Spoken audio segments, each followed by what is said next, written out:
People, deluded, I'm back again. Now, where Arsenal's transfer rumours are concerned, I'm pretty sure I speak for every Arsenal fan where I say we just want to sign players. Nonetheless, we've been linked with a Ukrainian striker who's playing in Spain. Fabrizio Romano has provided an update in relation to Ahamadou Onana of Everton, and we're still being linked with Xavi Simons. And I think I speak for many Arsenal fans who would say they would love to complete the signature of the Dutchman, who's technically owned by Paris Saint-Germain, had a great season at Leipzig. Now, people, if you give me a second to share my screen with you lot, we can get exactly into all of these rumors. Now, first, as you can see, Manchester United joined Arsenal in 51 million transfer race for PSG attacker Xavi Simons. Now, the first thing I'll say is every player is available depending on what you spend. I would love him. He's versatile. He's young in relation to our other players. He's got a level of experience. He can only get better. You know, he's technically excellent. He's shown his quality at Leipzig, you know, and obviously he's about to, at the time of making this video, about to start for Holland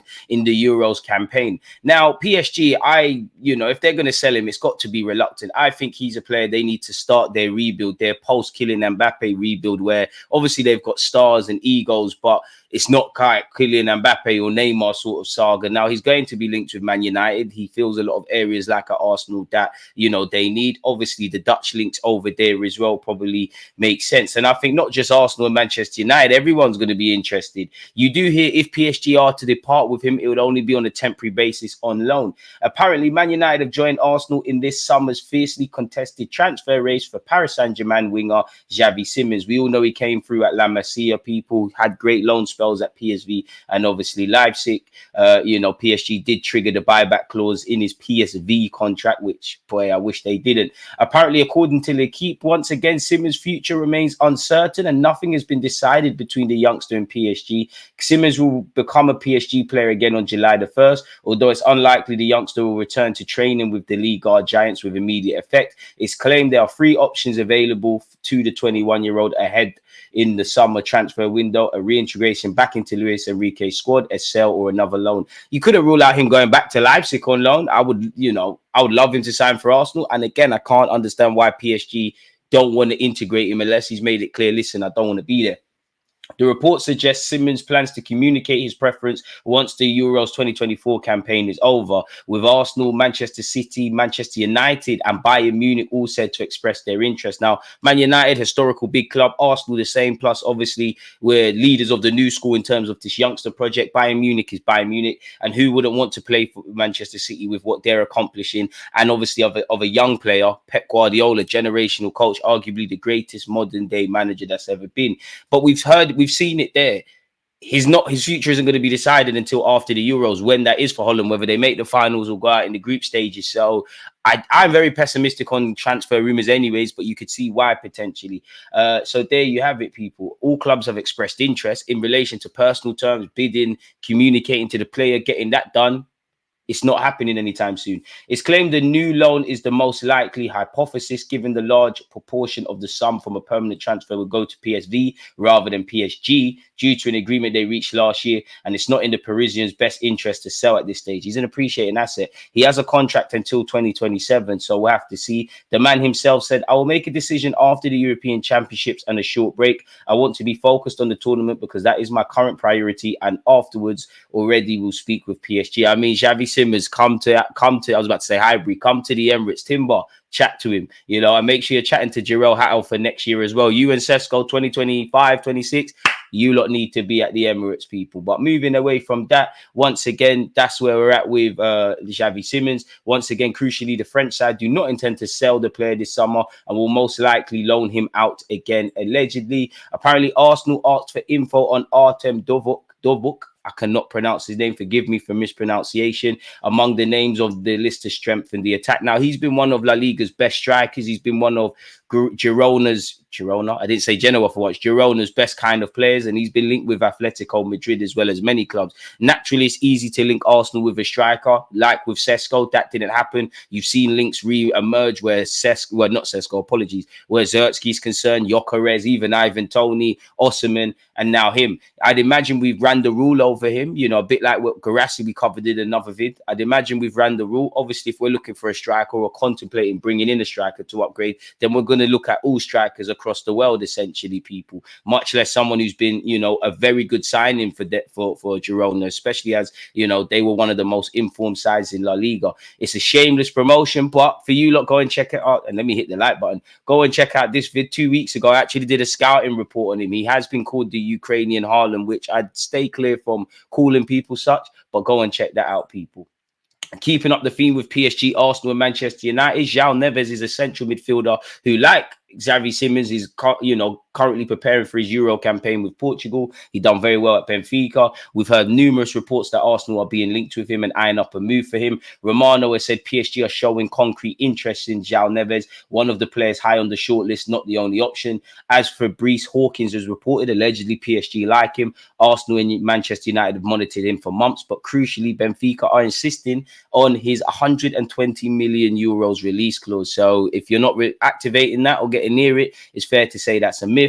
We have heard that Onana is being monitored by Arsenal, and there's some rumours over the weekend that Arsenal are moving for him. Equally, you know, Onana's been linked with Arsenal for a while, going back to his days in France. And for every rumour that links him to Arsenal and talks with Arsenal, there are also reports that say it's wide of the mark. Allegedly, he's been tracked, but no formal approach made, people. So in relation to Everton needing to sell before the end of June, I'm not saying it's not right, but again, what's being reported and what's actually going on in the footballing world are very different things. You know, a number of the players we've been linked with, and not just us, everywhere else, their content, you know, they're about to play for their countries at the Euros, so that makes that a bit very technical. Romano has said also it's important to say that Everton expect movement for Onana. We've had rumours about Arsenal, but at the moment they have not received any formal proposal. Arsenal have been tracking Onana. He's a player on their list also last summer and in January, though they decided not to enter into conversation. So we didn't enter into conversations. Do we feel he's, you know, he's overpriced for his ability? Do we feel we've got other priorities?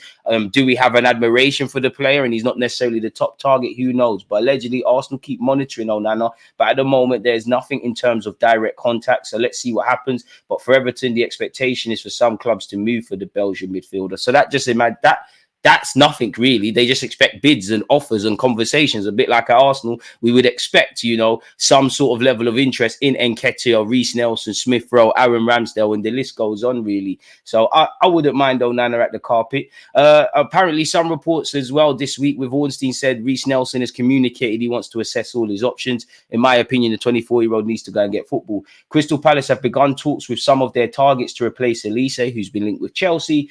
With Arsenal's Nelson being an option, it's believed that Palace are ready to make an opening offer of around 10 million for Nelson, but Arsenal are holding out for 25. Rightly so. Whether he's worth 25 or not, we should be fleecing clubs. I must admit, Crystal Palace, I would have bidded about 10 million because unfortunately Nelson can't buy first team football. And I'm not saying he's going to be a world beater, but it does feel if he was exposed to some regular first team football, he would show a lot more to the footballing world than he currently has. At the end of the day, when everyone's fit, you haven't been on the bench. For Arsenal, he's under contract for a long time. So we've got a negotiating position of strength. Now, if we do get 25 million or more for Nelson, if you do get 30 million to 45 for Smith Rowe, you get 30 million for Eddie Nketiah, and we've apparently got a price tag of 40 million guaranteed plus 10 million in bonuses, so a 50 million deal potentially for Aaron Ramsdale. I don't think they're all going to leave, but these are some good sort of figures to get for your players, you know, to kind of offset what we're potentially going to spend in this transfer window. I'm tired of the Osimhen stuff, but apparently a top Napoli transfer journalist has revealed Arsenal are still in the race. Again, let's see exactly what's being said for him, people, allegedly. So there's nothing really of concrete, just saying that Arsenal admirers, Chelsea are no longer interested. Man United are interested. PSG have been linked with him. Obviously, Sesko has agreed a new deal. Joshua Zirkzee could be joining AC Milan. He's actually, due to injuries in the Dutch squad, been called up to the Dutch squad, people. Crucially, Osimhen has 120 million pounds, 20 million euros, apologies, release clause. You look at that, that's about, probably he's on about 250, 300k a week potentially at Arsenal, probably going to sign a 5-year deal on top of his agent commission and obviously the price tag that we see for his release clause. On one hand, you do have to pay these kind of figures if you want to get to where you want to get to generally, but on the other hand, do Arsenal deem that value for money for the players, you know, respectfully to the players' quality? I'm not too sure, people. Let me know your thoughts. Once again, Onana has spoken on it, people, and he said something else as well. He said, many of you have been asking me about Onana's situation. For now, it's certainly the case that Everton feels something could happen for Onana this summer, and that's why they're not accepting any proposal from Man United for Braithwaite. They received an offer of 35 million plus add-ons from United, but they said no because they want at least 65 to 70, so it's not easy. Braithwaite will be a quality player for Manchester United, but I can't blame Everton for trying to fleece clubs. Everybody's fleecing each other. Still, it's also important to say Everton expect movement for Onana. We've had rumours about Arsenal, but at the moment, they have not received any formal proposal. Arsenal have been tracking Onana. He's a player on their list. Also, last summer and in January, though, they decided not to enter into conversations. Allegedly, we keep monitoring him, but at the moment, there's nothing in terms of direct contact. So let's see what happens. But for Everton, the expectation is for some clubs to move for the Belgian midfielder. He's also been linked with Aston Villa, but Romano has said his understanding is that Villa remain fully focused on the swap deal involving Douglas Luiz and potentially Weston McKennie and Samuel Willing Jr. moving in the other direction. So at least with Douglas Luiz, there's no more Arsenal links where that's concerned. Apparently, Arsenal will demand 30 million if we're to allow him to leave. That could only be to Saudi clubs. He's 30 to 31 years of age. He's got a year left on his deal. He's injury prone. And I'm not trying to belittle Thomas Partey. He's a quality player. 30 million's a madness, people, if I'm honest. And to be fair, considering we bought him 4 years ago, if you did get 30 million and deficit of 15, I think Partey's proved himself to be a 15 million pound player. If you disregard the ingoing and outgoing I've just said, fair enough, people. He missed 34 games last season. He was out for 31 days at a point in November and he was ruled out till March. Unfortunately, with Partey, his quality's there, but all the other facets of a reliable midfielder during his time at Arsenal have been plagued by injuries. Arsenal are willing to accept 30 million for Emil Smith-Rowe, as I've just said there. And what have we got here? We've still been linked with Guirassy. Now, again, people, when you're, I've spoken about this before, but when you're a 28-year-old who's got 30 goals in 30 appearances, and Arsenal, Chelsea, and Man United are being linked with strikers, you're going to probably flag in the radars internally, and it's easy for these journalists to make rumours, people. I'm not really convinced on Guirassy. I think he's a decent player, and I don't think Arsenal will move for him. I don't think he fits the remit of what we want, but he's a decent player, and if he signed for Arsenal, like anyone, I'd give him grace in that regards. So let me know your thoughts on Guirassy, on Xavi Simons, on the Ukrainian lad, and everything else we've discussed, people. Check out the rest of the other videos. Crucially, people, appreciate you lot for tuning in. Stay safe, stay blessed. Peace.